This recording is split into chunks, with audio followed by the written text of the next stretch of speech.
सभी छोटे बड़े श्रोताओं को सुनीता भटनागर का प्यार भरा नमस्कार।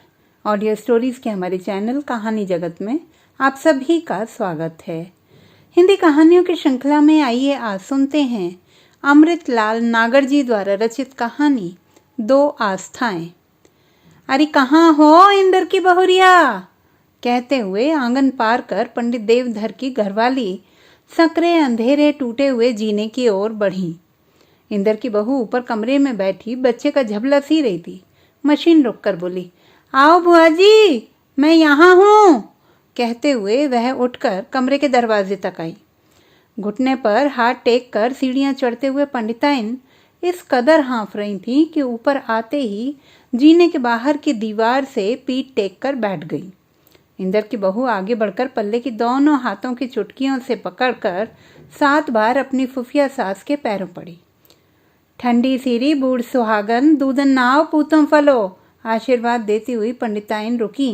दम लेकर अपने आशीर्वाद को नया बल देते हुए कहा, हम तो बहुरिया रात दिन यही मनाए हैं। पहलौठी का होता तो आज दिन ब्याह की फिक्र पड़ती। राम करे मार्कंडे की आरबल लेके आवे जल्दी से, राम करे सातों सुख भोगो बेटा। इंदर की बहू का मुखमंडल करुणा और श्रद्धा से भर उठा, पलकें नीची हो गईं। फुफिया सांस की बाह पकड़कर उठाते हुए कहा, कमरे में चलो बुआ जी। चलो रानी। तनिक सहताए लिया तो सांस में सांस आई। अब हमसे चढ़ा उतरा नहीं जाए है बेटा, क्या करें। बुआ जी उठकर बहुरिया के साथ अंदर आईं। मशीन पर नन्हा सा झबला देखकर बुआ जी ने अपनी भतीज बहू को खुफिया पुलिस की दृष्टि से देखा। फिर पूछा, ई झबला दूध वाली के बच्चे के लिए सी रही हूँ। 4 बिटियों के बाद अब के लड़का हुआ है उसे। बड़ा शुभ समय है बिचारी के लिए। बड़ी दया ममता है बहू तुम्हारे मन में। ठाकुर जी महाराज तुम्हारी सारी मनोकामना पूरी करें। तुम्हें और इंदर को देख के ऐसा चित्त प्रसन्न होए है, ऐसा कलेजा जुड़े है बेटा कि जुग जुग जियो। एक हमरे भोला तरबुअन की बहुएं हैंगी। हाँ, जैसा मानुक वैसी जोए। बहू बानी तो कच्चा कच्चा बैंत हाँ में हैंगी। पराए घर की बेटियों को क्या दोख दूं। कोई नई बात हुई बुआ जी? अरे जिस घर के संस्कार ही बदल जाएं उस घर में नित्य नई बात होवेगी। हम तो कहमे हैं रानी कि हमरे पाप उदय भय हैं। कहकर बुआ जी की आंखें फिर शून्य में सद गईं। इंदर की बहू को नई बात का सूत्र नहीं मिल पा रहा था, इसलिए उसके मन में उथल पुथल मच रही थी। कुछ नई बात जरूर हुई है। वो भी कहते थे कि फूफा जी कुछ उखड़े हुए से खोए हुए से लगते हैं। बड़े देवर की कुतिया क्या फिर चौके में? इंदर की बहू का अनुमान सत्य के निकट पहुंचा। घटना पंडित देवधर के ज्येष्ठ डॉक्टर भोला शंकर भट्ट द्वारा पाली गई असली स्कॉटलैंड के श्वान की बेटी जूलियट के कारण घटी थी। इस बार तो उसने गजब ही ढा दिया। पंडित जी की बगिया में पुरखों का बनवाया हुआ एक गुप्त साधना गृह भी है। घर की चारी दीवारी के अंदर ही यह बगिया भी है। उसमें एक और ऊंचे चबूतरे पर एक छोटा सा मंदिर बना हुआ है। मंदिर में एक सन्यासी का पुराना कलमी चित्र चंदन की नक्काशीदार जर्जर चौकी पर रखा है। उस छोटे से मंदिर में उकड़ू बैठकर ही प्रवेश किया जा सकता है। मंदिर के अंदर जाकर दाहिने हाथ की ओर एक बड़े आलेनुमा द्वार से अपने सारे शरीर को सिकोड़कर ही कोई मनुष्य साधना गृह में प्रवेश कर सकता है। इस गृह में संगमरमर की बनी सरस्वती देवी की अनुपम मूर्ति प्रतिष्ठित है, जिस पर सदा तेल से भिगोया हुआ रेशमी वस्त्र पड़ा रहता है। केवल श्रीमुख के ही दर्शन होते हैं। मूर्ति के सम्मुख अखंड दीप जलता रहता है। यह साधना गृह एक मनुष्य के पालती मारकर बैठने लायक चौड़ा तथा मूर्ति को साष्टांग प्रणाम करने लायक लंबा है। पंडित देवधर जी के पितामह के पिता को सन्यासी ने यह मूर्ति और महासरस्वती का बीज मंत्र दिया था। सुनते हैं उन्होंने सन्यासी की कृपा से यहीं बैठकर वाग्देवी को सिद्ध किया और लोक में बड़ा यश और धन कमाया था। पंडित जी के पितामह और पिता भी बड़े नामी गिरामी हुए, रजवाड़ों में पूजते थे। पंडित देवधर जी को यद्यपि पुरखों का सिद्ध किया हुआ बीज मंत्र नहीं मिला, फिर भी उन्होंने अपने यजमानों से यथेष्ट पूजा और दक्षिणा प्राप्त की। बीज मंत्र इसलिए न पा सके कि वह उत्तराधिकार के नियम से पिता के अंतकाल में उनके बड़े भाई धरणीधर जी को ही प्राप्त हुआ था और वे भी भरी जवानी में ही हृदय गति रुक जाने से स्वर्ग सिधार गए थे। फिर भी पंडित देवधर जी ने आजीवन बड़ी निष्ठा के साथ जगदम्बा की सेवा की है। एक दिन नित्य नियमानुसार गंगा से लौटकर सवेरे पंडित जी ने जब साधना गृह में प्रवेश किया तो उसे भोला की कुतिया के सौरी घर के रूप में पाया। पंडित जी की क्रोधाग्नि प्रचंड रूप से भड़क उठी। लड़के लड़कों की बहुएं एकमत होकर पंडित देवधर से जबानी मोर्चा लेने लगे। पंडित देवधर जी ने उस दिन से घर में प्रवेश और अन्न जल ग्रहण न करने की प्रतिज्ञा ले रखी है। वे साधना गृह के पास वाले कुएं वाले दालान में पड़े रहते हैं। आज 4 दिन से उन्होंने कुछ नहीं खाया। कहीं और बाजार में तो वे खाने पीने से रहे। शायद इंदर के घर भोजन करते हो।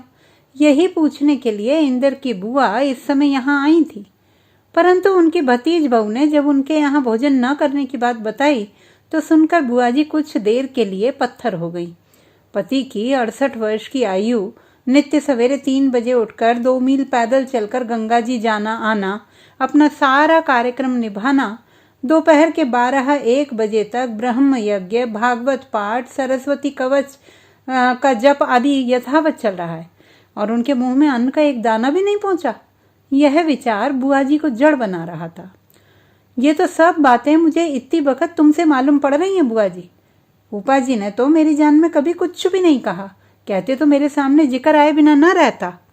अरे तेरे फूफा जी ऋषि मुनि हैंगे बेटा, बस इन्हें क्रोध ना होता तो इनके ऐसा महात्मा नहीं था पृथ्वी पे।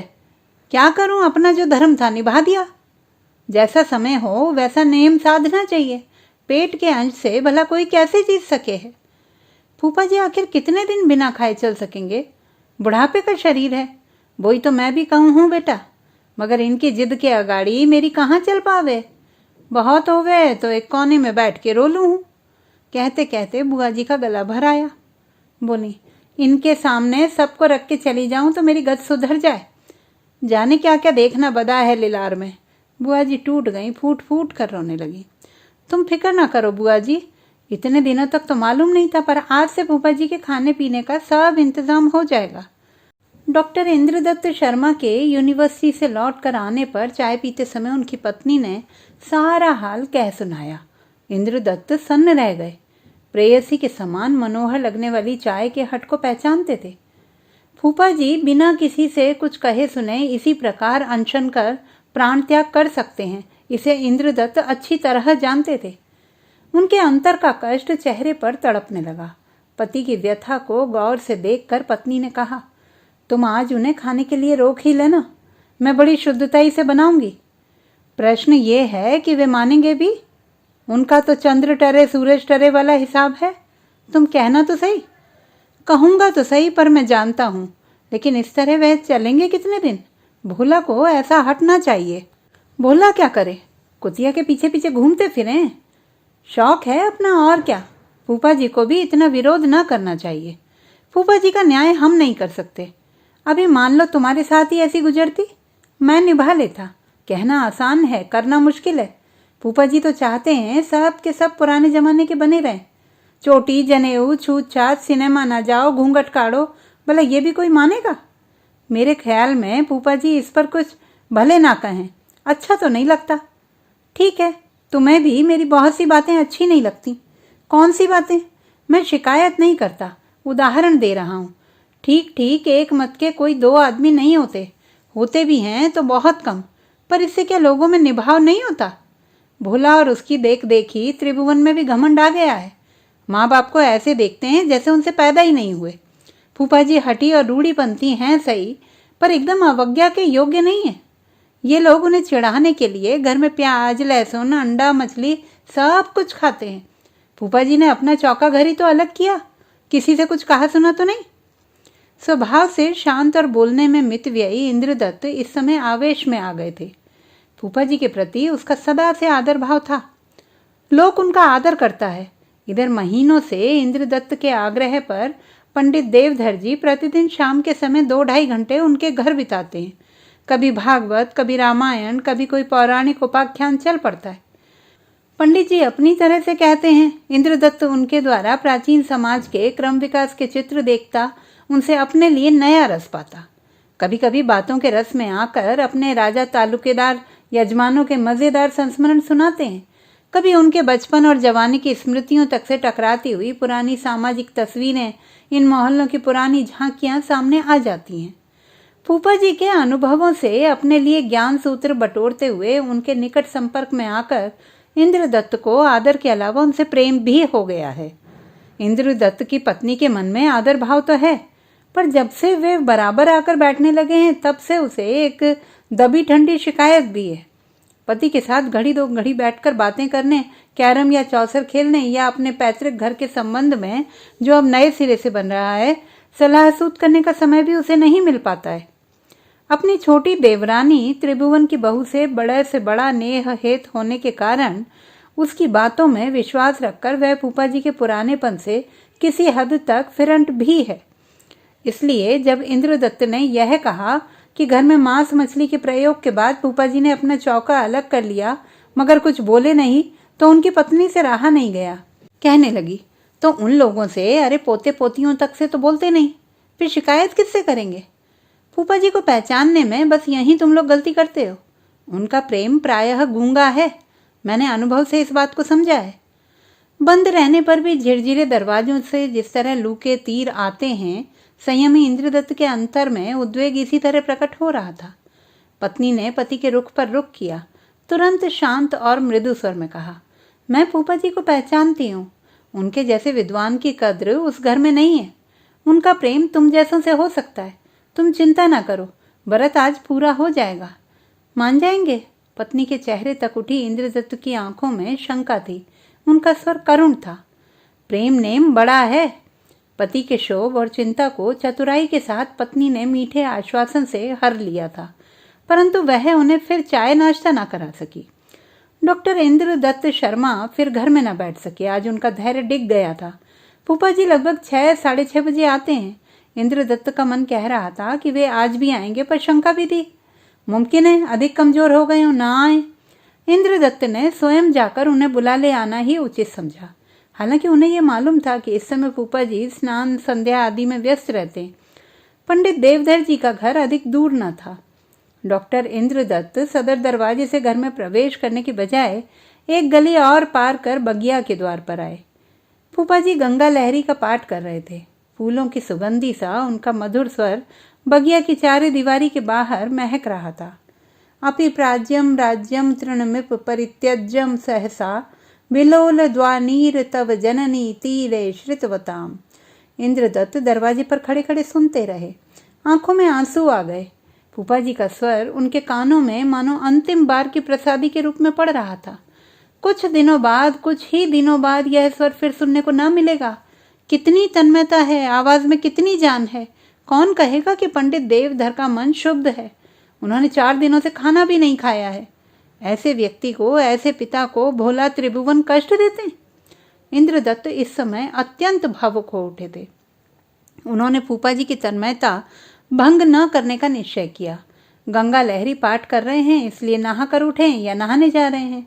इसके बाद संध्या करेंगे, फूफा जी से भेंट हो जाएगी। उनके कार्यक्रम में विघ्न न डालकर इतना समय बुआ जी के पास बैठ लूंगा। यह सोचकर वे फिर पीछे की गली की ओर मुड़ गए। अम्मा? हाँ बड़ी।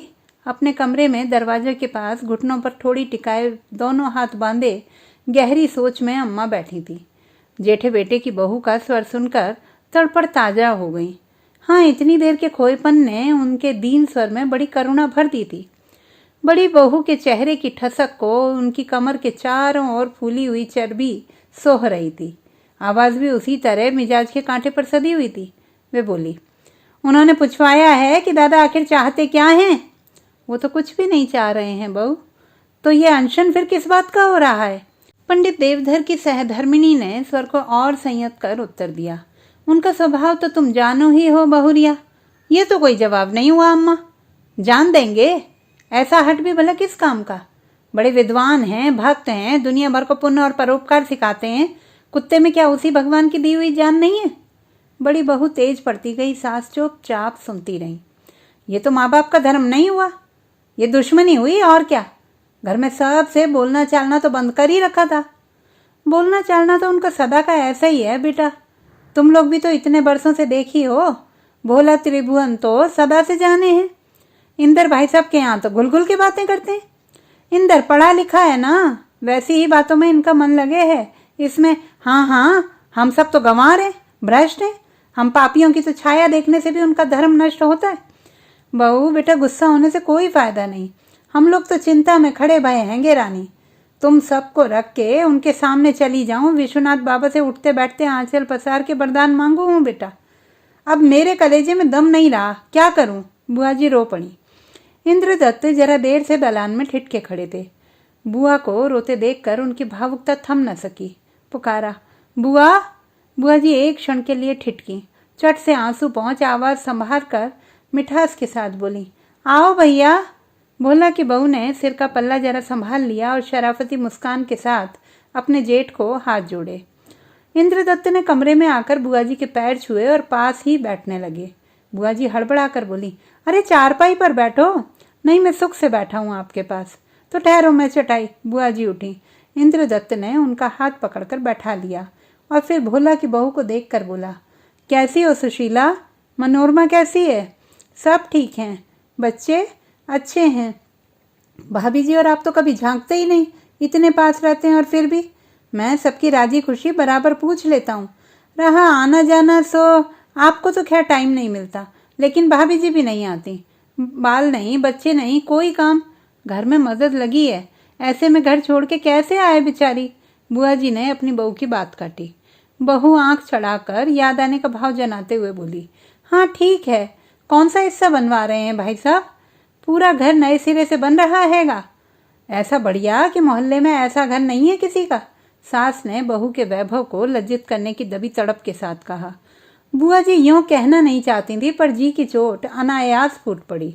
बड़ी बहू ने आंखें चमकाकर अपनी दोहरी ठोड़ी को गर्दन से चिपकाकर अपने ऊपर पड़ने वाले प्रभाव को जतलाया और पूछा, पर रहते तो शायद पीछे वाले हिस्से में रहते हैं।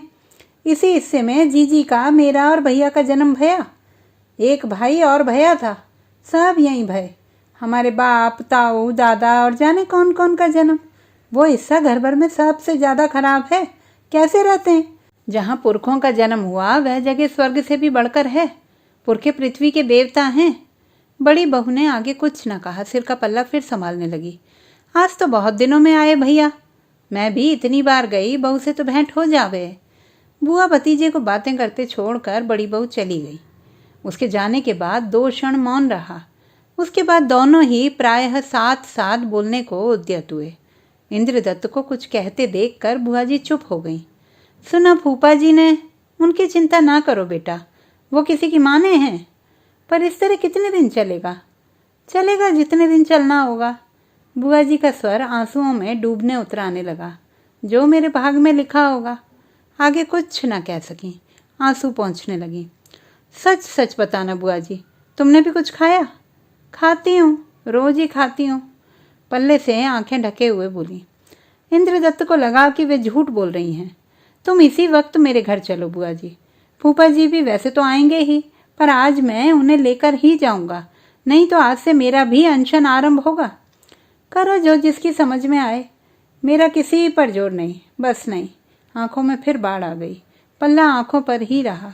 नहीं बुआ जी, या तो आज से फूफा का व्रत टूटेगा। कहिए भाई साहब, कहते हुए भोला ने प्रवेश किया। माँ को रोते देख उसके मन में कसाव आया। माँ ने अपने दुख का नाम निशान मिटा देने का असफल प्रयत्न किया। कहिए भाई साहब, कहते हुए भोला ने प्रवेश किया। माँ को रोते देख उसके मन में कसाव आया। माँ ने अपने दुख का नाम निशान मिटा देने का असफल प्रयत्न किया, परंतु उनके चेहरे पर पड़ी हुई आंतरिक पीड़ा की छाया और आंसुओं से ताजा नहाई हुई आंखें उनके पुत्र से छिपी न रह सकी। भोला की मुख मुद्रा कठोर हो गई। माँ की ओर से मुंह फेर कर चारपाई पर अपना भारी भरकम शरीर प्रतिष्ठित करते हुए उन्होंने अपने ममेरे भाई से पूछा, घर बन गया आपका? तैयारी पर ही है, बरसात से पहले ही कंप्लीट हो जाएगा। सुना है नक्शा बहुत अच्छा बनवाया है आपने। इंद्रदत्त ने कोई उत्तर न दिया। मैं भी एक कोठी बनवाने का इरादा कर रहा हूँ। इस घर में अब गुजर नहीं होती। इंद्रदत्त खामोश रहे। भोला भी पल भर चुप रहे, फिर बोले, दादा का नया तमाशा देखा आपने? आजकल तो वे आपके यहाँ ही उठते बैठते हैं, हम लोगों की खूब खूब शिकायतें करते होंगे। तुमको मुझसे ज़्यादा जानना चाहिए, पर निंदा और शिकायत करने की आदत फूफा जी में कभी नहीं रही। इंद्रदत्त का स्वर संयत रहने पर भी किंचित उत्तेजित था। ना सही, मैं आपसे पूछता हूँ, इंसाफ कीजिए, यह कौन सा ज्ञान है कि एक जीवन से इतनी नफरत की जाए और खास अपने लड़कों और बहुओं से, पोते पोतियों से नफरत की जाए? यह किस शास्त्र में लिखा है जनाब, बोलिए। भोला की उत्तेजना ऐसे खुली जैसे मोरी से डांट हटाते ही हौदी का पानी गलत बहता है।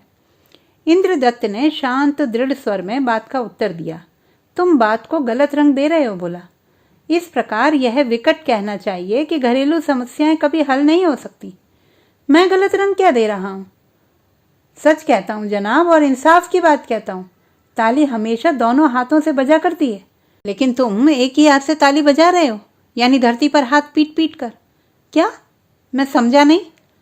तुम अपने आप ही से लड़ रहे हो और अपने ही को चोट पहुंचा रहे हो बोला। फूफा जी के सब विचारों से सहमत होना जरूरी नहीं है। मैं भी उनके बहुत से विचारों को जरा भी मान नहीं दे पाता। फिर भी वे आदर के पात्र हैं। वे हमारी पिछली पीढ़ी हैं, जिनकी प्रतिक्रियाओं पर क्रियाशील होकर हमारा विकास हो रहा है। उनकी खामियां तो तुम खूब देख लेते हो, देखनी भी चाहिए, मगर यह ध्यान रहे कि खूबियों की ओर से आंख मूंदना हमारे तुम्हारे लिए, सारी नई पीढ़ी के लिए केवल हानिप्रद है और कुछ नहीं। भोला ने अपनी जेब से सोने का सिगरेट केस निकाला और चेहरे पर आड़ी तिरछी रेखाएं डालकर कहने लगा, मैं समझता था भाई साहब कि आपने हिस्ट्री पढ़कर बड़ी समझ पाई होगी। इतना कहकर भोला के चेहरे पर संतोष और गर्व का भाव आ गया। प्रोफेसर इंद्रदत्त के पढ़े लिखेपन को 2 कौड़ी का साबित कर भोला 7वें आसमान की बुर्जी पर चढ़ गया था। ढकोसलों में ढकेलने वाली ऐसी पिछली पीढ़ियों से हमारा देश और खास तौर से हमारी हिंदू सोसाइटी बहुत सफ़र कर चुकी जनाब। अब 40 बरस पहले का जमाना भी नहीं रहा जो पिता ही देवा पिता ही धर्मा रट रट कर ये लोग अपनी धौंस गांठ लें। मैं कहता हूँ आप पुराने हैं, बड़े निष्ठावान हैं, होंगे। अपनी निष्ठा विष्ठा को अपने पास रखिए। नया जमाना आप लोगों की तानाशाही को बर्दाश्त नहीं करेगा।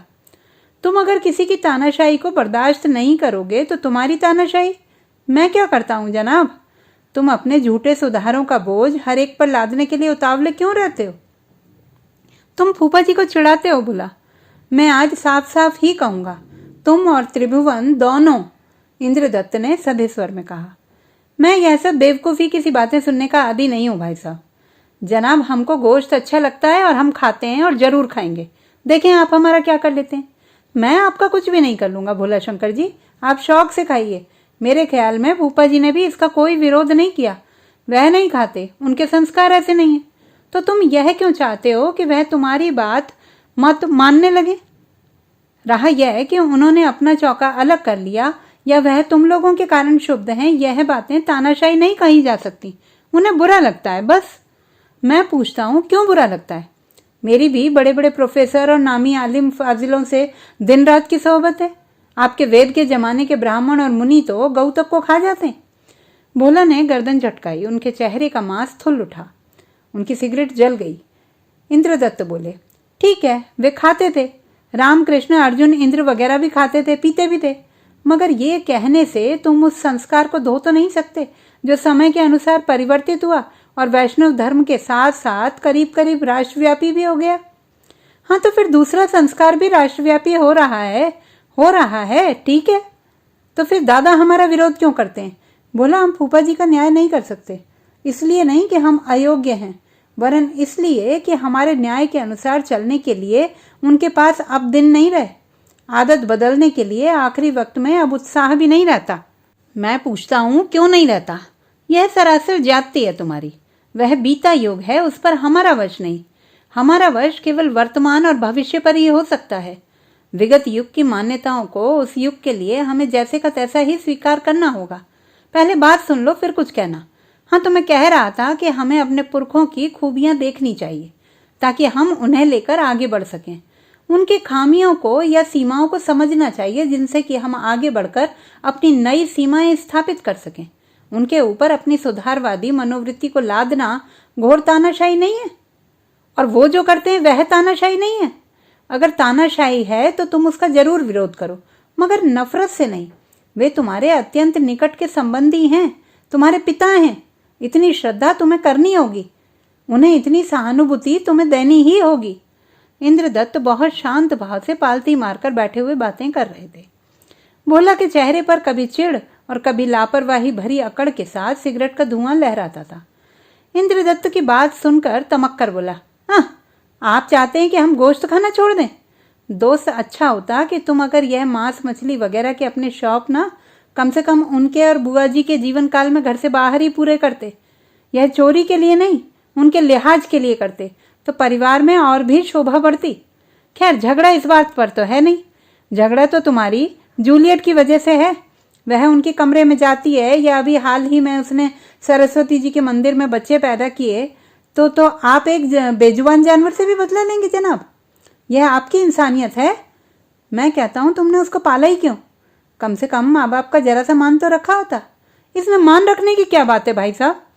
भोला उठकर छोटी सी जगह में तेजी से अकड़ते हुए टहलने लगे।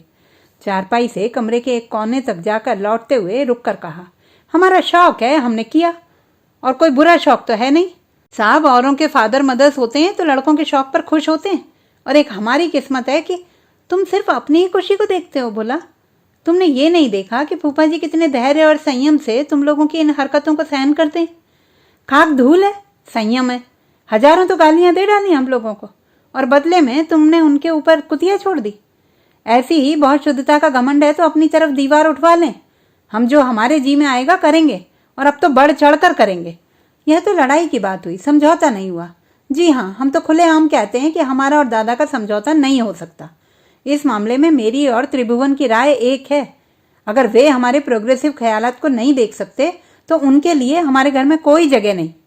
बोला, बड़ी देर से गर्दन झुकाए खामोश बैठी हुई माँ ने कांपते स्वर में और भीख का सा हाथ बढ़ाते हुए कहा, बेटा, उनके आगे ऐसी बात भूल से भी ना कह देना। तुम्हारे पैरों कहूँगा और 1000 बार कहूँगा। अब तो हमारी उनकी ठन गई।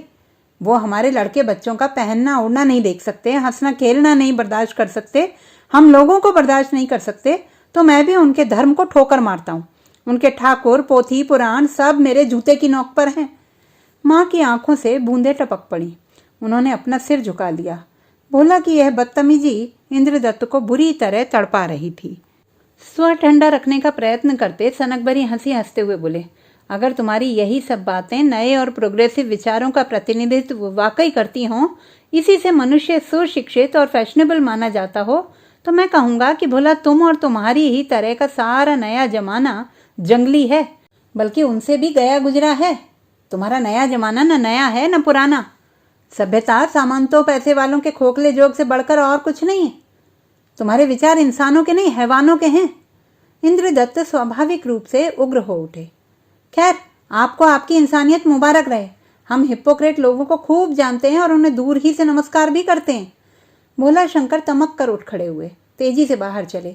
दरवाजे पर पहुंचकर माँ से कहा, तुम दादा को समझा देना अम्मा, मैं अनशन की धमकियों से जरा भी नहीं डरूंगा।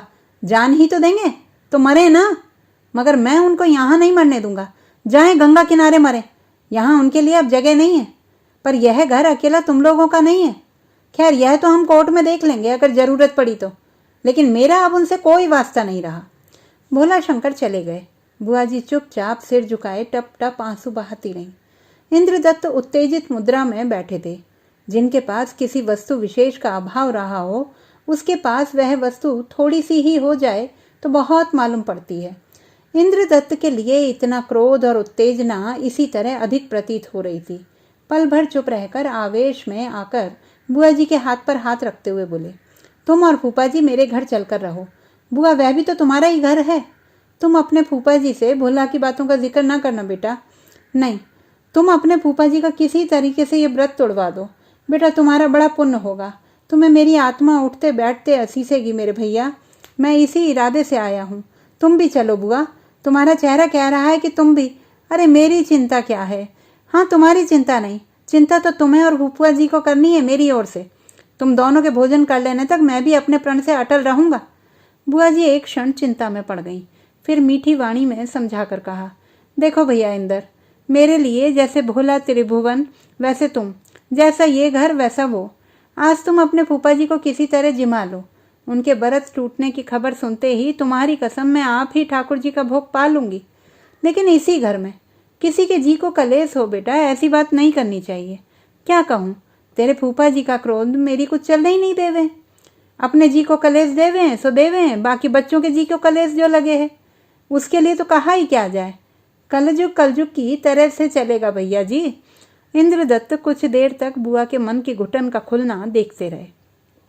पंडित देवधर जी भट्ट ने नित्य नियम के अनुसार झुटपुटे समय अपने भतीजे के आंगन में प्रवेश कर आवाज लगाई, इंद्रदत्त आइए फूफा जी। संकरे टूटे सीलन भरी लखोटी ईंटों पर खड़ाऊ की खट खट चढ़ती चली गई। इंद्रदत्त कटहरे के पास खड़े थे। जीने के दरवाजे से आते हुए पंडित देवधर उन्हें दिखलाई दिए।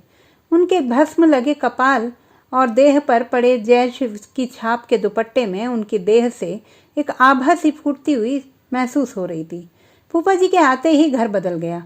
उन्हें देखकर हर रोज ही महसूस होता है, पर आज की तो बात ही न्यारी थी। फूफा जी के 4 दिनों का व्रत आज उनके व्यक्तित्व को इंद्रदत्त की दृष्टि में और भी अधिक तेजोमय बना रहा था। फूफा जी को देखकर आज उनका मन अत्यंत भावुक हो रहा था, पीड़ा पा रहा था। इंद्रदत्त ने अनुभव किया कि फूफा जी के चेहरे पर किसी प्रकार की उत्तेजना नहीं, भूख की थकान नहीं। चेहरा सूखा कुछ उतरा हुआ अवश्य था, परंतु मुख की चेष्टा बिगड़ी नहीं थी। पंडित देवधर की यह बात इंद्रदत्त को बहुत छू रही थी। पंडित जी आकर चौकी पर बैठ गए। इंद्रदत्त उनके सामने मूढ़े पर बैठे। घर बनने के कारण उनका बैठक उजड़ गया था। अभ्यागत के आने पर इंद्रदत्त संकोच के साथ इसी टूटे कमरे में उसका स्वागत करते थे। फूफा जी से तो गैर संकोच नहीं था। पंखे का रुख उन्होंने उनकी ओर कर दिया और फिर बैठ गए। कुछ देर तक दोनों ओर से खामोशी रही। फिर फूफा जी ने बात उठाई, तुम अभी घर गए थे सुना? जी हाँ, तुम्हारी बुआ मुझसे कह रही थी। मैंने यह भी सुना है कि तुम मेरे कारण किसी प्रकार का बाल हट करने की धमकी भी दे आए हो। पंडित देवधर ने अपना दुपट्टा उतार कर कुर्सी पर रख दिया। पालती मारकर वे सीधे तने हुए बैठे थे। उनका प्रायः पीला पड़ा हुआ गोरा बदन उनके बैठने के साधाय के कारण ही स्पिरिचुअल जंच रहा था, अन्यथा उनका यह पीलापन उनकी रोगी अवस्था का परिचय दे रहा था। इंद्रदत्त ने सद साध कर कहना शुरू किया, मेरा हट स्वतंत्र नहीं, बड़ों के हट में योगदान है। इन बातों से कुछ लाभ नहीं इंद्र। मेरी गति के लिए मेरे अपने नियम हैं, और मेरे अपने नियम भी तो हो सकते हैं। तुम्हें स्वाधीनता है, तब मैंने भी यदि अनशन का फैसला किया है तो गलत नहीं है। तुम अपने प्रति मेरे स्नेह पर बोझ लाद रहे हो। मैं आत्मशुद्धि के लिए व्रत कर रहा हूँ। पुरखों के साधना गृह की जो यह दुर्गति हुई है, यह मेरे ही किसी पाप के कारण। अपने अंतःकरण की गंगा से मुझे सरस्वती का मंदिर धोना ही पड़ेगा। तुम अपना आग्रह लौटा लो बेटा।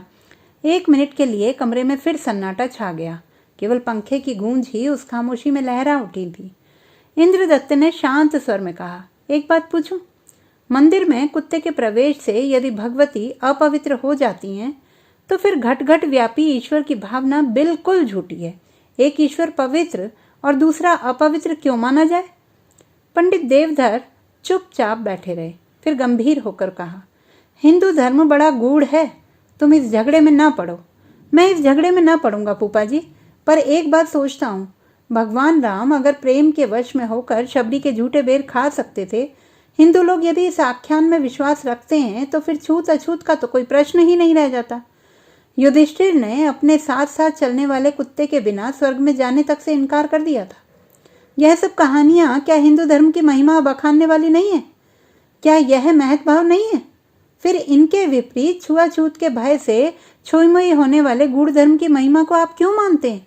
इन रूढ़ियों से बंध कर मनुष्य क्या अपने को छोटा नहीं कर लेता? पंडित जी शांतिपूर्वक सुनते रहे। इंद्रदत्त को भय हुआ कि बुरा न मान गए हों। तुरंत बोले, मैं किसी हद तक उत्तेजित जरूर हूं, लेकिन जो कुछ पूछ रहा हूं जिज्ञासु के रूप में ही। ठीक है, पंडित जी बोले, हमारे यहाँ आचार की बड़ी महिमा है। मनुस्मृति में आया है कि आचारः प्रथमो धर्मः। जैसा आचार होगा वैसे ही विचार भी होंगे। तुम शुद्धाचरण को बुरा मानते हो? जी नहीं। तब मेरा आचार क्यों भ्रष्ट करा रहे हो? ऐसी धृष्टता करने का विचार स्वप्न में भी मेरे मन में नहीं आ सकता। हाँ, आपसे क्षमा मांगते हुए यह जरूर कहूंगा कि आपके आचार नए युग को विचार शक्ति नहीं दे पा रहे हैं, इसलिए उनका मूल्य मेरे लिए कुछ नहीं के बराबर है। मैं दुर्विनीत नहीं हूँ फूफा जी, परंतु सच सच यह अनुभव करता हूँ कि दुनिया आगे बढ़ रही है और आपका दृष्टिकोण व्यर्थ के रोड़े की तरह उसकी गति को अटकाता है। पर इस समय जाने दीजिए, मैं तो यही निवेदन करने घर गया था और यही मेरा आग्रह है कि आप भोजन कर लें। पंडित जी मुस्कुराए। इंद्रदत्त के मन में आशा जागी। पंडित जी बोले, करूँगा, एक शर्त पर। आज्ञा कीजिए। जो मेरे अर्थात पुरानी परिपाटी के यम नियम संयम आदि है ना, वे आज से तुम्हें भी निभाने पड़ेंगे, जिनका मूल्य तुम्हारी दृष्टि में कुछ नहीं है।